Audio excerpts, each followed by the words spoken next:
Bienvenidos a Tecnología en Acción, el programa del INTA para toda la comunidad. Salimos desde Monte Carlo, Misiones, para toda la provincia. Quiero saludar a mi colega, el doctor Rodolfo Martiarena. ¿Cómo andás? Hola Luis, ¿cómo estás? Un gusto en saludarte. Gracias, igualmente. Yo quería empezar charlando a ver de qué temas vamos a ver hoy en este programa. Hoy tenemos un interesante programa, variado.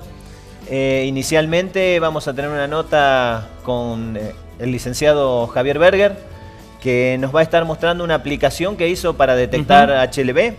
Luego vamos a pasar por las orquídeas y finalmente vamos a ver una investigación que se está haciendo en árboles nativos. Así que si el señor director así lo dispone, vamos a iniciar con el señor Javier Berger, que nos va a comentar lo que él hizo con una aplicación para detectar HLB. Soy Javier Berger, ingeniero en informática, becario del CEDIT en el INTA Monte Carlo, investigando técnicas de inteligencia artificial para identificación de HLB.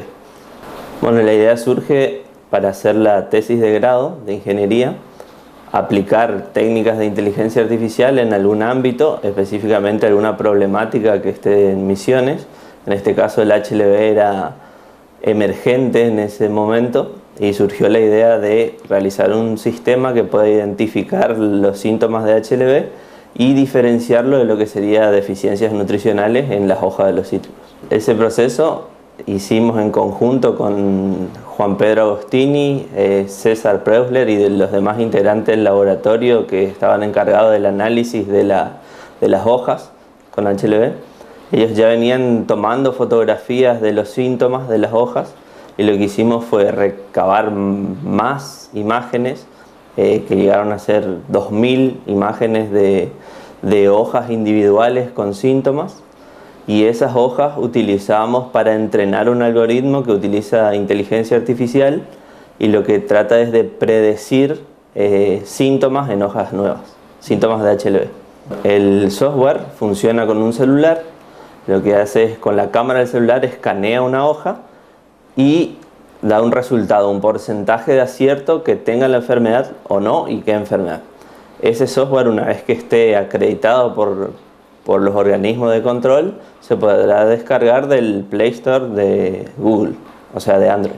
Cualquier persona va a poder justamente enfocar una hoja de su cítrico, de su casa, que ve con alguna sintomatología y podrá sacarse las dudas. Claro, la idea es, normalmente se distribuyen cartillas con información de las enfermedades. Esas cartillas tienen una foto de ejemplo o tienen alguna sintomatología característica, descripta. El tema es que cuando el productor o cualquier persona ve un síntoma característico en las hojas de su árbol cítrico, no sabe cuál es la enfermedad correcta ni sabe qué método aplicar para mejorar o con quién contactarse. Entonces la idea de la aplicación, que se puede instalar en la mayoría de teléfonos, es que tome una imagen en tiempo real de la hoja y le dé información en tiempo real de cuál es la enfermedad y en función de eso tomar la mejor decisión para cuidar su árbol cítrico. O sea, la compara esa hoja escaneada con las 2000 fotos que ustedes le han cargado. Claro, eso hace el modelo de inteligencia artificial, genera un modelo a partir de las miles de imágenes que fue entrenado y hace una comparación a ver a cuál se asemeja más.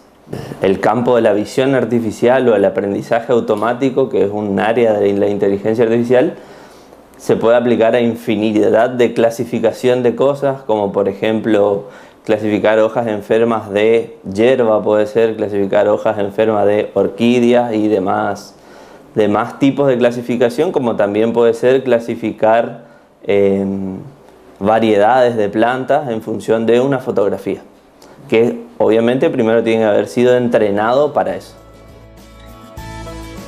Ahí veíamos al ingeniero Javier Berger y él nos estaba explicando todo lo que tiene que ver con la inteligencia artificial. La verdad que a mí me gustó muchísimo esta nota porque desde un celular vos estarías capacitado para poder saber si es la enfermedad HLB, ¿no? De la cual ya hemos hablado mucho en este programa, que es una enfermedad que está afectando a los cítricos. Y bueno, esta aplicación estaría diferenciando entre lo que es la enfermedad y una deficiencia de nutrientes. Así que muy bueno. Sí, realmente destacable la practicidad que va a tener esta aplicación. Sabemos que el HLV produce estragos cuando se manifiesta realmente como la enfermedad. Claro, mata, digamos, mata y no tiene cura también. Entonces, que alguien con un celular pueda detectar eso, me parece excelente el trabajo que hizo Javier. Sí. Que además tenemos que decir que Javier estuvo en un congreso y que con este trabajo fue premiado. Exacto, Así el Congreso de Inteligencia Artificial justamente, y salió ganador con este trabajo. Así que bueno, felicitaciones para Javier y para el equipo. Sabemos que hay gente del INTA, está Juan Pedro Agostini, César Preusler. Así que bueno, felicitaciones a todo el equipo en realidad. Buenísimo.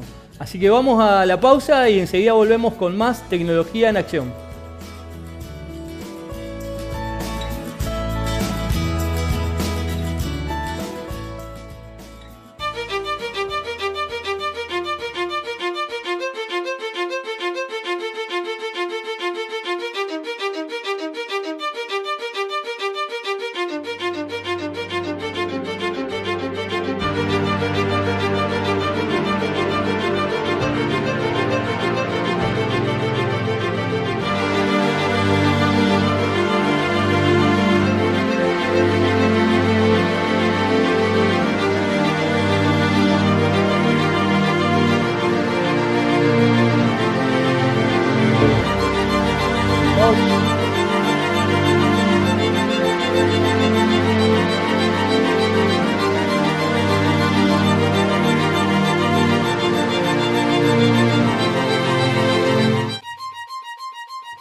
Seguimos en Tecnología en Acción, el programa del INTA, y ahora vamos a ver una nota realizada aquí a mi colega co-conductor, el doctor Rodolfo Martearena. Él nos va a hablar del manejo de las plantas juveniles de orquídea. Así que, señor director, vamos a ver esa nota.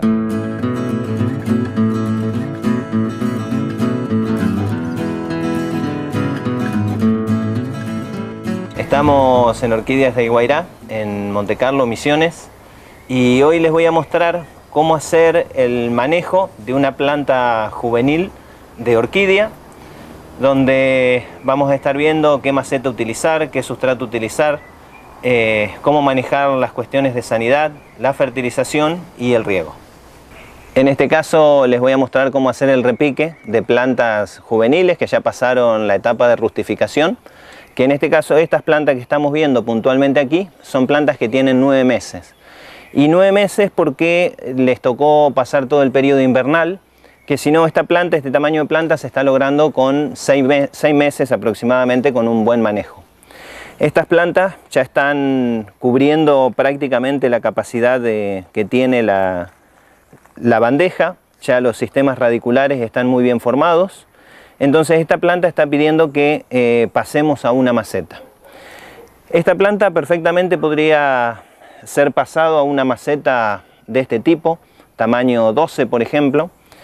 Según lo que dice la teoría, este tamaño sería algo grande para esta planta, pero bueno, de acuerdo a conceptos de algunas líneas de investigación, vemos que esta planta se puede poner perfectamente en una maceta tamaño 12, porque si se asimila esto con la naturaleza, que por ejemplo una planta de orquídea tiene como su maceta o su sustrato donde se apoya, es el árbol completo, no tiene límites.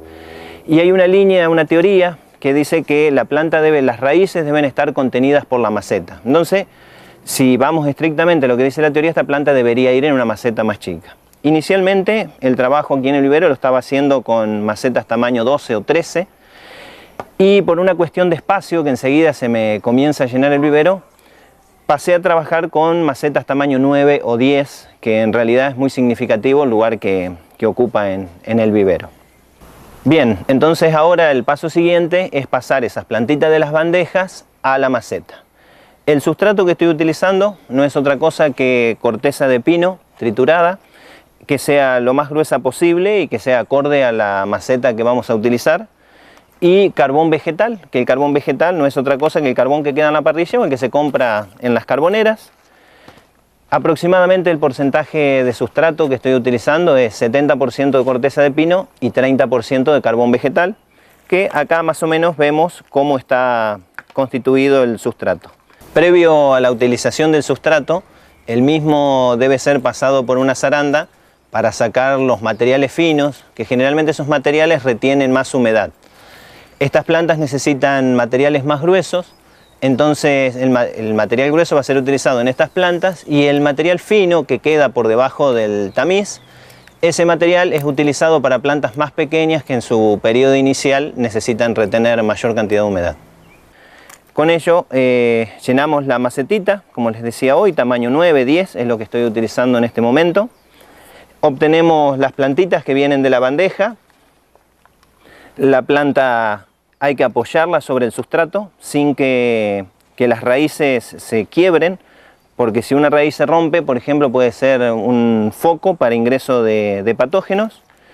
Y luego ir completando la maceta hasta completarla con este sustrato que habíamos dicho que está constituido por corteza de pino y carbón vegetal. La planta debe ir lo más justa posible con el sustrato. Hay un dicho que dice que planta que se mueve, planta que se muere. Entonces debe quedar bien contenida dentro del sustrato.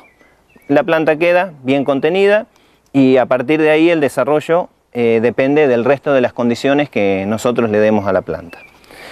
Una vez que ya tenemos todas las plantitas en nuestra maceta con el sustrato adecuado, hay algunas cuestiones que debemos tener en cuenta, como por ejemplo el riego. El riego no solo necesitamos tener la cantidad adecuada de agua, sino que la calidad de agua. Muchas veces solemos regar con agua que viene de la red de agua potable, y el agua que viene de la red de agua potable trae cloro por lo general. Entonces, si ese es el caso que nosotros tenemos en nuestro vivero, conviene que el agua quede en un tanque abierto para que el cloro se evapore. Una vez que solucionamos el problema, que tenemos una buena cantidad de agua, si nosotros la plantita ponemos, como habíamos dicho, con sustrato bien suelto, en verano podríamos estar regando todos los días. En invierno hay que hacerlo cada 4 o 5 días, o más en algunos casos cuando el tiempo está muy húmedo. Respecto al tipo de riego, si son pocas las plantas que cada uno tiene, lo puede hacer en forma manual con un aspersor simplemente de jardín. Y lo que sí hay que tener cuidado de no hacer los riegos a última hora del día, ya que le puede quedar agua en alguna de las partes de la hoja y esto daña la planta. En verano, como decía anteriormente, conviene que el riego sea todos los días si hace mucho calor o cada 2 días. Y en invierno, si la época es muy húmeda, a veces se riega cada 10, 12, 15 días.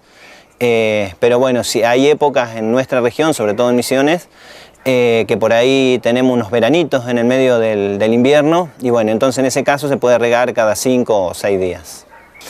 Luego del riego, otras de las cuestiones que tenemos que tener en cuenta es la fertilización. Estas plantas estaban en la bandeja fertilizadas cada 4 días, entonces lo ideal es mantener, una vez que la pasamos a la maceta, también cada 4 días. La forma de preparación del fertilizante, hay que elegir el fertilizante que nosotros creamos que es adecuado. Cada viverista o cada productor sabe cuál es el fertilizante que se adecua mejor a sus plantas. Usar un único fertilizante y tener en cuenta que en el fertilizante más no es mejor. El fertilizante puede ser orgánico o inorgánico, y en el caso del inorgánico, como decíamos, más no es mejor, podemos llegar a matar la planta. Tampoco hacer una mezcla de fertilizantes, porque no sabemos todo lo que le está llegando a la planta. En mi caso, yo prefiero la fertilización foliar respecto de la fertilización que entra por vía radicular, porque cuando la planta necesita absorber los nutrientes, depende mucho del pH del sustrato. En ese caso, si nosotros hacemos fertilización foliar, como el fertilizante va a entrar por los estomas de la hoja, nos independizamos del pH del sustrato, que el pH del sustrato es modificado por el pH que tiene el agua, puede ser modificado por un fungicida, por un insecticida que estamos aplicando en nuestro vivero. Entonces la planta no absorbe los nutrientes como lo tiene que hacer adecuadamente. Entonces, fertilizando en forma foliar, nos estamos asegurando que el fertilizante le llega a la planta. Lo ideal es que la planta tenga los 17 nutrientes esenciales. pero básicamente sabemos que los macronutrientes son aquellos que la planta requiere en grandes cantidades. Y nos manejamos mucho diciendo le ponemos más nitrógeno, le ponemos más fósforo, le ponemos más potasio.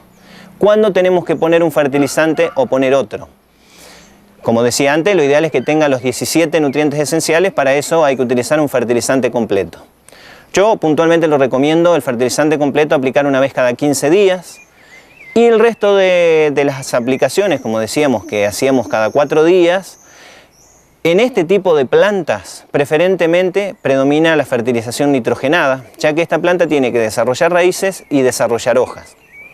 Cuando esta planta empiece a crecer y tengamos un periodo que esté próximo a la floración, ahí sí conviene hacer una fertilización o fosforada o potásica.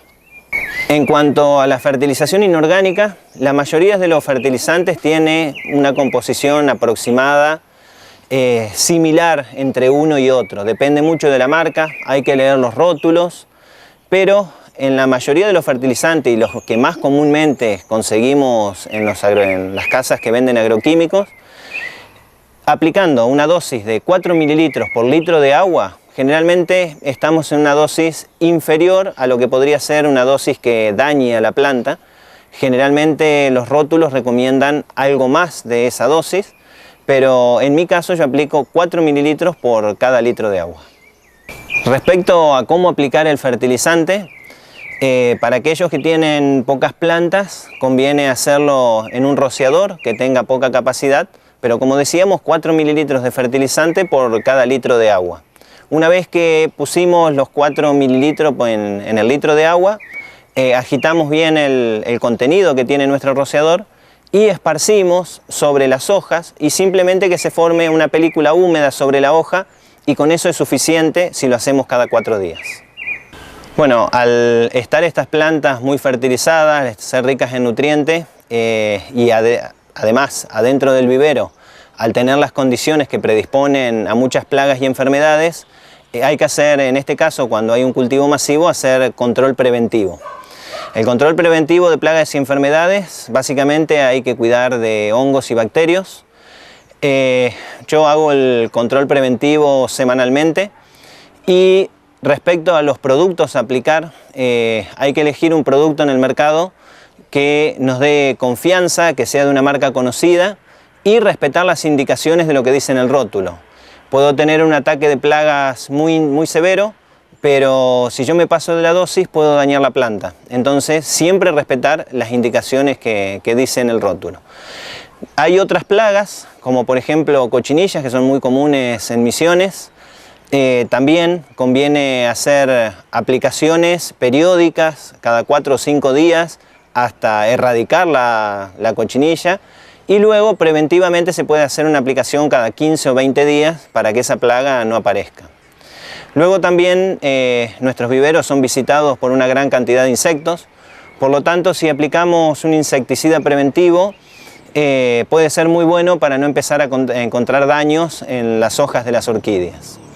Y por último, como otra de las plagas que también es muy frecuente, o dos plagas en realidad, como son las babosas y los caracoles, hay productos en el mercado que son muy efectivos y que con hacer una aplicación mensual o cada 45 días de esos productos prácticamente erradicamos esta plaga de nuestro vivero. Estas plantas, con un manejo adecuado, están rompiendo un mito que por ahí veíamos que en el mundo orquideológico nos dicen que una planta que proviene de laboratorio florece en 6 o 7 años. La verdad para mí ha sido una gran sorpresa que luego de aplicar el manejo que acabamos de contar, he tenido el caso, por ejemplo, de Cattleya forbesi, de Catasetum fimbriatum, Dendrobium, que están floreciendo. Luego de sacado del laboratorio, pasaron los 6 meses que habíamos dicho en la bandeja, y luego de un año de la pasada de la bandeja a la maceta, hemos obtenido la floración, como es el caso de esta Cattleya forbesi.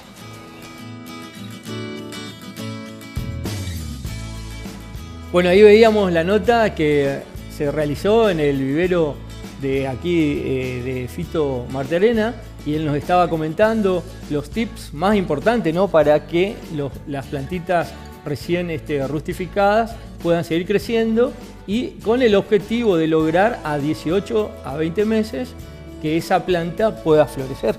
Y para ello es muy importante, como vos decías, los nutrientes que son esenciales y fertirrigar, ¿no? Constantemente, cada 4 días, cada 7 días. Sí, tal cual, como decíamos en la nota, lo ideal es fertilizar cada 4 o 5 días. A veces no podemos cumplir los 4 o 5 días, entonces la gente se desespera y dice, no puedo los 4 días, puedo solo Claro. el fin de semana. Bueno, una vez por semana. Exacto. Sí, aplicarle todos los nutrientes, respetar las edades de la planta si necesita desarrollar más hoja. O sea, lo ideal es que el orquidiófilo se capacite y sepa que si la planta tiene que desarrollar hoja, sabe que le tiene que poner más nitrógeno. Si está con una planta adulta próximo a la floración, darle las condiciones ideales de luz, saber qué nutrientes aplicarle, pero son cuestiones muy básicas que, bueno, con breves consultas que puede hacer a cualquiera de los técnicos especializados en la materia, puede hacer florecer sus plantas, que dicho sea de paso es una de las principales preguntas que tenemos en todas las charlas y congresos. ¿Por qué no florece mi orquídea? Generalmente compramos una planta florecida y luego no le florece. Bueno, manejando las cuestiones nutricionales y de luz, la planta le tiene que florecer. Muy bien, Fito, yo quería hacerte una pregunta, pero me la contestás después de la pausa. Ahora, la pregunta es, ¿cuáles son los 17 nutrientes esenciales? Pero contestame después. Ahora vamos a la pausa y enseguida volvemos.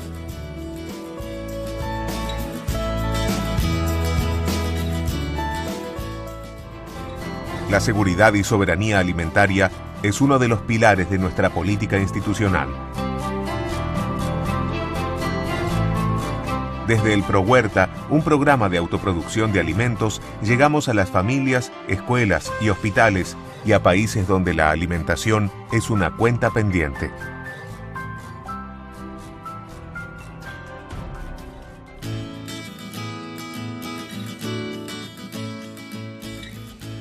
Gracias por acompañarnos. Continuamos con el tercer bloque de Tecnología en Acción. Quiero responderle aquí al colega Acuña que los 17 nutrientes en otra oportunidad te menciono cuáles son. Bueno, dale. Porque ahora es el momento de ir a ver a la ingeniera Sara Bar, que nos va a contar el trabajo que están realizando en el INTA Montecarlo con las especies nativas de la selva paranaense.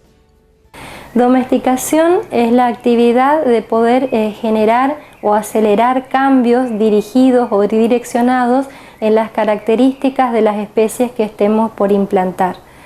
En la provincia de Misiones, uno de los más sobresalientes ejemplos de domesticación de especies nativas es nuestra yerba mate, Ilex paraguariensis.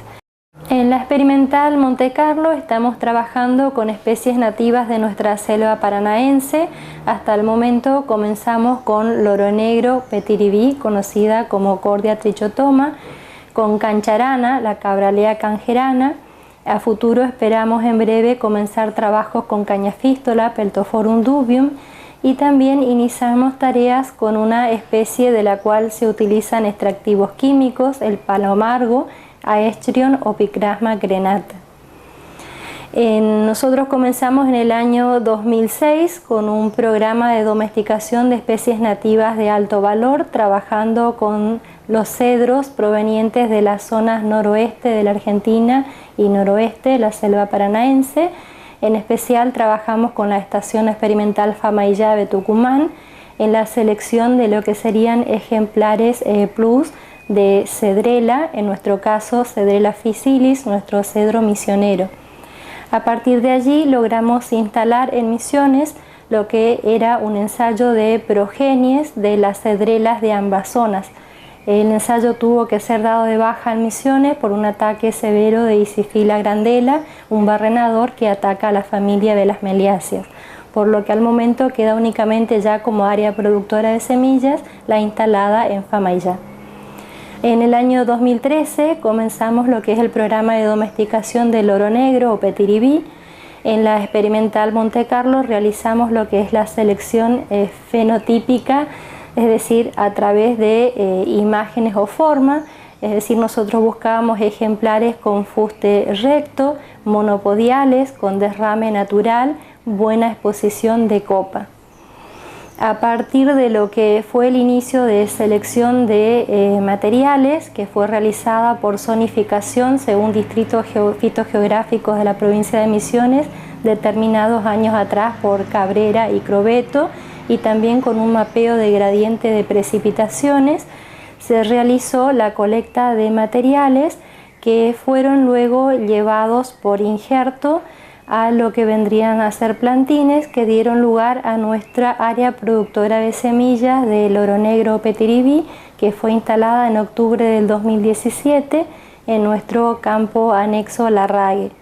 Para esas tareas contamos con la colaboración de alumnos de la IEA número 8, la Escuela de Formación Silvopastoril de Colonia Guatambú, Misiones. Contamos en este área productora de semilla instalada en el campo anexo Larrague con 384 individuos provenientes de 64 familias de distintas zonas de la provincia de Misiones. En este huerto aún faltan ingresar 5 individuos provenientes de la zona Monte Carlo que están en este momento en etapa de viverización en el vivero de campo anexo Larrague. Luego nuestra idea es que a partir del año 2023, que esperamos entre en producción de semillas nuestra área productora, podamos brindar a los viveros y también a pequeños productores material mejorado del oro negro a fin de iniciar tareas de diversificación productiva. La idea es que a través de sistemas agroforestales con especies de alto valor y ejemplares con características deseables podamos mejorar la economía de los pequeños productores y también aportar a lo que vendría a ser la conservación genética de la especie, y que a través del manejo de coberturas y acompañamiento de nuestros cultivos tradicionales como yerba, té o citrus con especies nativas, podamos también estar favoreciendo la conservación de nuestros ejemplares nativos. Veíamos el interesante trabajo que está realizando la ingeniera Sara Bar del INTA Monte Carlo con las especies nativas de la selva paranaense. Así llegamos al final de este programa y nos reencontramos en 7 días. Chau Luis, nos vemos. Chau Fito.